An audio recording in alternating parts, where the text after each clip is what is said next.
Does a good Garten of Banban fan game exist? Yes! Kinda. Let me explain. Garten of Banban, the poster child for mascot horror games with 7 games in the series. And counting! Except we don't talk about number 5. I don't know what's going on with that one. Its success has been tumultuous, and that's putting it nicely. People hate this game, and it is wrapped with controversy. Many hate this game for its simplicity, dare I say its stupidity, and many feel that they've been cheated out of what could have been a good game. Then again, that stupidity is actually why many end up loving the game. What? Me? Oh no, I definitely hate the game. I totally don't have plushies in the background of my office right now. Dan? Dan, what are you doing? Dan, stop zooming in. Dan? Dan, don't do it! Dan, stop! Dan! Love it or hate it, Garten of Banban is here to stay. Try as you might, there's no escape from this mascot horror hellhole. Embrace it. Because it's time to talk about fan games. Lots and lots and lots and lots of fan games. There's a lot. A plethora. Okay, Dan, I get it. I'll stop using big words now. Are these fan games any good? Are any of these fan games worthy of the Garten of Banban moniker? Like I said earlier, the answer is yes, kind of, because researching this topic ended up being a whole thing. Oh, and before we get started, like and subscribe and do all that cool YouTube stuff that helps me out, and comment how much you like Garten of Banban down below. As I began researching and going through all my own fan game footage, I immediately hit a problem. What makes a game good? Well, good is an objective term. What do I mean by good? Is it just as good as the original game? Is it better? Is it fun? Is it scary? This brought up another question. Is the original Garten of Banban a good game? Or any other game in the series for that matter? Well, depends on who you ask. The internet has been fiercely divided. Many attribute the game as the downfall of horror. Look how far we've sunk. Indie game development is ruined. All right, calm down. It's okay to hate the game. I get it, it's fine. Not to the point of sending unalive threats to the developer. If you do that, you're a trash can. But did Garten of Banban ruin game development?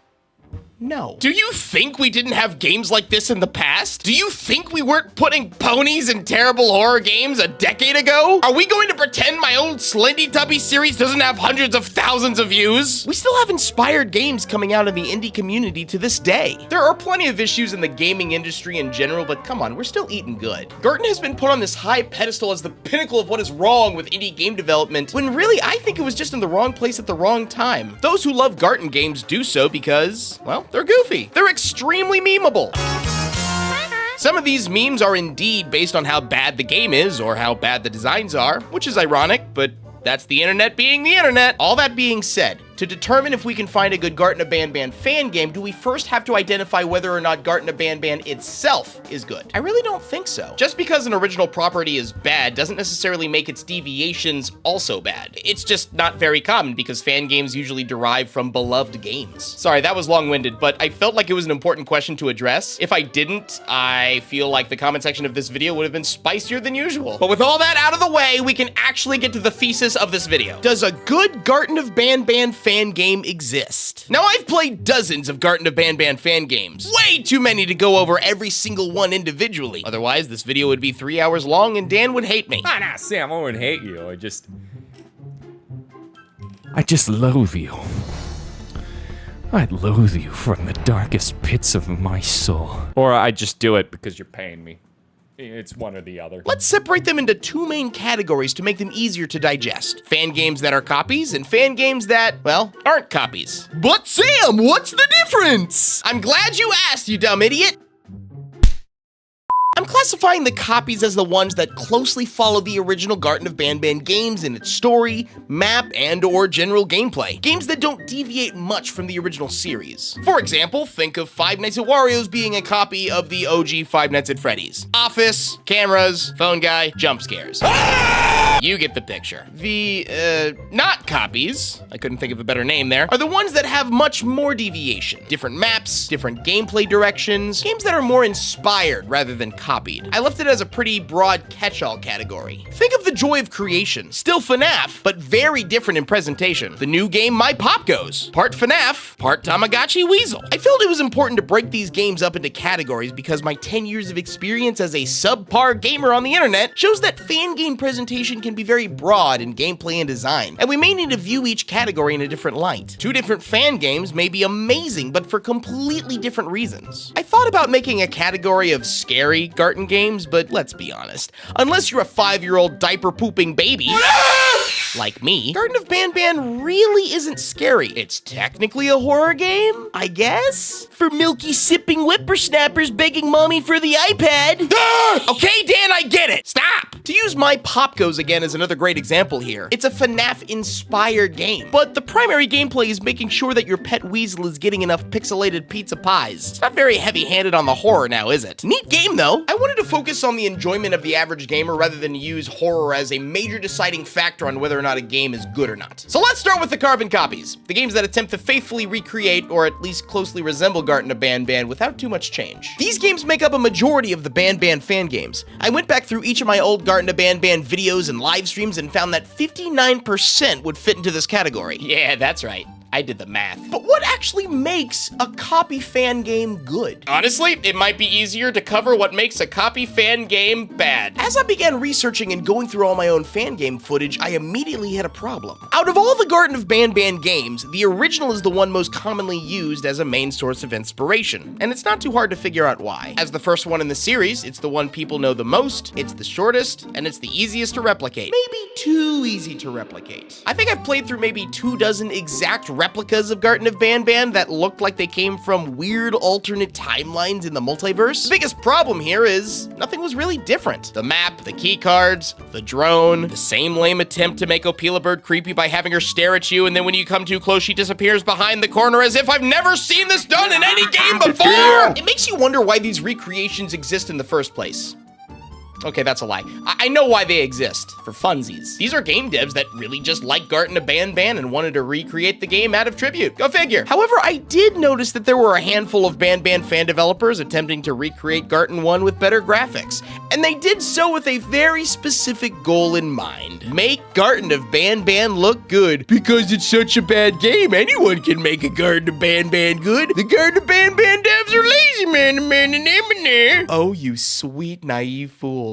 Don't you see? Your game is just as garbage. I've already alluded to this, but just making Garten of Banban look good doesn't make your game good. What makes your game any better? You still have the same map, the same characters, the same stupid keycard mechanic, Opila Bird disappearing around the corner. I swear to Lord Banban himself, stop putting this in your games. But hey, that's some good looking texture on this table. And there's blood. That looks like blood in a video game. Okay then. I shouldn't be surprised since many of these developers are recreating Garten of Banban out of spite. They don't seem to understand that graphics alone don't make the game. Yeah, graphics can help, especially when making a horror game. Sure. In fact, good graphics can be a good way to pull in an audience for your fan game. Hell, I often fall for graphics when I look for games myself, and especially when I was looking for new Garten of Banban fan games to play. I was often searching for different looking games to play, and graphics were a good way to indicate a new potential experience. For example, Garten of Banban Doctor's Orders. Not only was this a Garten of Banban 7 fan game, the only one I ever came across, but it also had a more detailed looking Syringeon in a darker atmosphere. It started great. The jump scare helped.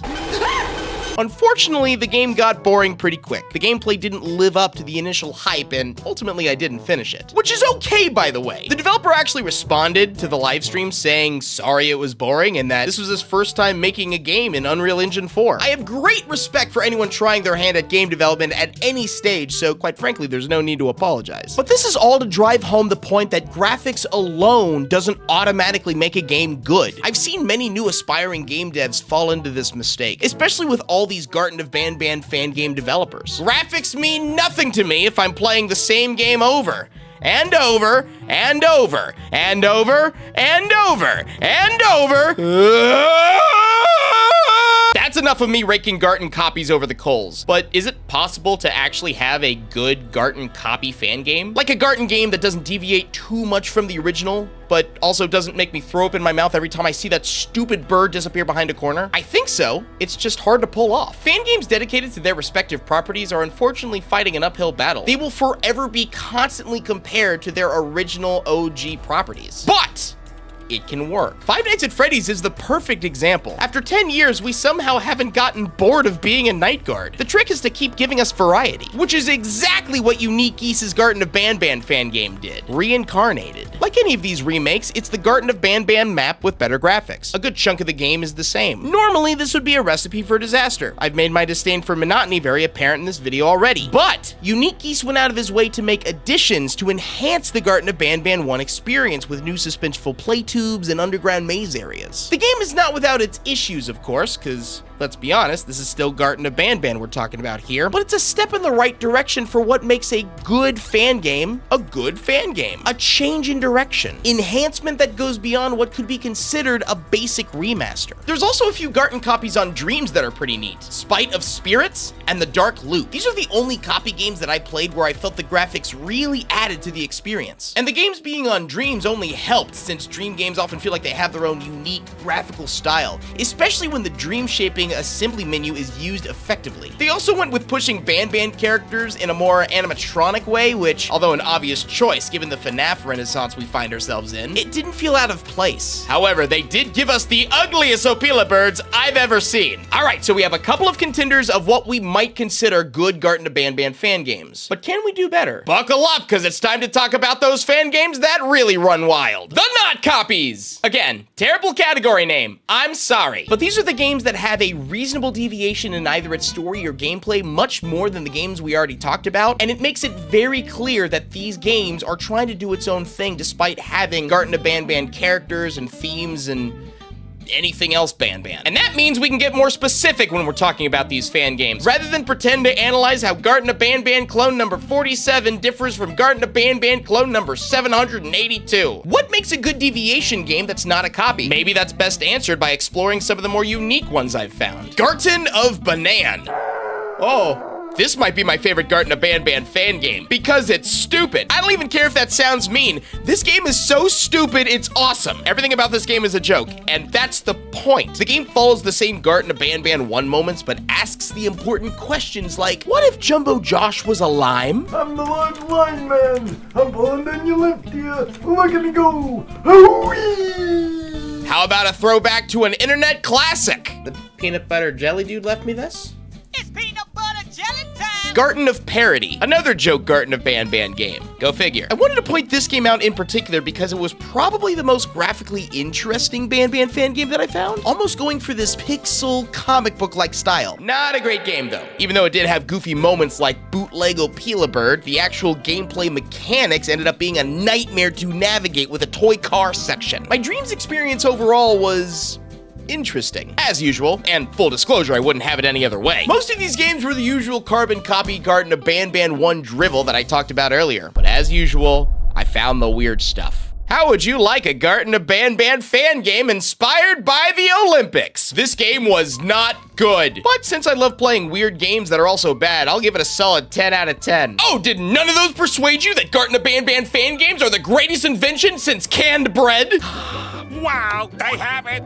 Canned Banban. What about some boss battles? Want to fight a giant spiky purple grape named Hunter Tim? Because, of course that's his name for some reason? Or you could fight a giant pig chef who has 2 sets of eyes because why the not? If those games haven't gartened your bonbon yet, how about a FNAF game featuring 5 Jumbo Joshes? I think that one speaks for itself. I should emphasize that these were some of the games that stood out to me the most, because they were weird. There were plenty of other Garten fan games that I came across that technically fit into this not copy category, but were boring. These games mostly involved new maps that looked like they could be leaks from Garten of Banban 15, or involved fan-made characters that I never realized are actually not canon until the comment section makes fun of me and then I feel like a fool. They also had your usual Garten of Banban cadence of events, key cards, the drone mechanic, the same disappear behind the corner gag.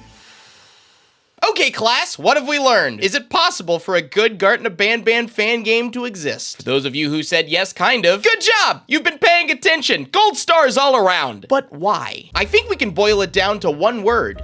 deviation. I'm fighting the urge just to make the blanket sweep comparison that all games that deviate from the norm are more fun, mostly because I enjoy playing objectively bad games and I'm biased in that way, but it clearly helps. Now, these are fan games we're talking about here, and no matter what, you're going to see clear references to the original inspiration, for better or for worse. But deviating from the original concept has proven to be a breath of fresh air, and it's where fan games truly have a chance to shine. Many of the Garten of Banban games I've explored just copy exactly what they see from the original, when really they should have used the original game as inspiration to make their own game. I've already played Garten of Banban. Why should I play literally the exact same game where the only difference is that everything looks like it got distorted going through a washing machine? A fan game should be a love letter to the original, but you should still make it your own and put your own stamp on it. Fan games are forever cursed to be compared to their source material. All the more reason to focus less on comparing your work to the original and explore how you can make Garten of Banban concepts, themes, and characters work in your own way. The further away you deviate from the original game, the easier it is for your players to see your own individuality and what you are bringing to the table. This might be a weird comparison that only us millennials will understand, but take Michael Jackson's Smooth Criminal and Alien Ant Farm's Smooth Criminal. Alien Ant Farm made the song their own by paying tribute to the original, but it didn't sound like Michael Jackson. It sounded like Alien Ant Farm. I believe games should have the same concept. It would be boring if the artist sang the same version of the song, but it's just them singing. Yeah, it's different, but is it really? So, does a good Garten of Banban fan game exist? Since good is technically an objective term, it all comes down to personal preference. Some things in this game are incredibly fun and really make me laugh, and I think it's intentional. It's not just I'm laughing at stupidity here. Personally, I like stupid meme references and games that don't take themselves seriously, but still show their own personality. Others enjoy playing through scarier interpretations of the OG game. Some people will hate anything Garten or mascot no matter what. That's fine, that's their prerogative. But what's most important is if you, the individual player, find the game fun, then it's good. So really the answer was in front of us all along. Actually, that makes this whole video pointless.